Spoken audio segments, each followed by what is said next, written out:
Skill শিখেও কাজ পাচ্ছেন না? শুনুন রাহাতের গল্প। আজ আমরা এমন এক তরুণের গল্প বলবো যার নাম রাহাত। সে গ্রাফিক্স ডিজাইনিং শিখেছিল কিন্তু আজও কাজ পাচ্ছে না। তার গল্পটা শুনে আমরা কিছু গুরুত্বপূর্ণ বিষয় খুঁজে পেয়েছি যা শুধু রাহাত নয়, অনেক স্কিলধারী তরুণের জন্যই প্রযোজ্য। চলুন দেখে নেওয়া যাক ঠিক কী কারণে রাহাত স্কিল শিখেও সফল হতে পারেনি।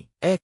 অনভিজ্ঞ মেন্টরের কাছে শেখা। রাহাত শেখার সময় একজন মেন্টরের উপর নির্ভর করেছিল, কিন্তু দুর্ভাগ্যজনকভাবে সেই মেন্টরের নিজেরই বাস্তব অভিজ্ঞতা ছিল না। অভিজ্ঞ মেন্টরের গাইডলাইন আর সাধারণ থিওরি শেখার মধ্যে বিশাল পার্থক্য যা রাহাত বুঝতে পারেনি। ২. বাস্তব প্রজেক্টে কাজ না করা। রাহাত শুধু ভিডিও দেখে স্কিল শিখেছিল কিন্তু কখনো কোনো বাস্তব প্রজেক্টে কাজ করেনি। ফলে ক্লায়েন্ট যখন তার কাজ দেখতে চেয়েছিল, দেখানোর মতো কিছুই ছিল না। ৩. ধৈর্যের অভাব ও ধারাবাহিকতার অভাব। মাত্র কয়েক মাস চেষ্টা করে রাহাত হাল ছেড়ে দেয়। কিন্তু অনলাইনে কাজ পাওয়া কোনো লটারি নয়, এটা এক ধরনের প্রসেস যেখানে ধৈর্য, পরিশ্রম আর ধারাবাহিকতা অপরিহার্য। ৪. দুর্বল কমিউনিকেশন স্কিল। রাহাত ছিল প্রচণ্ড অন্তর্মুখী। সে কথা বলতে ভয় পেত, নিজেকে সঠিকভাবে উপস্থাপন করতে পারত না। আর ফ্রিল্যান্সিংয়ের জগতে নিজেকে উপস্থাপন করাই অন্যতম বড় স্কিল। ৫. নেটওয়ার্ক ও কমিউনিটি থেকে বিচ্ছিন্ন। সে জানত না কোথায় কাজ পাওয়া যায়, কিভাবে কাজ খুঁজতে হয়। তার কোনো প্রফেশনাল নেটওয়ার্ক ছিল না, কোনো কমিউনিটিতে সে যুক্ত ছিল না। ৬. দুর্বল মার্কেটিং দক্ষতা। রাহাত নিজের স্কিল মার্কেট করতে জানত না। ফেসবুকে প্রোফাইল সাজানো,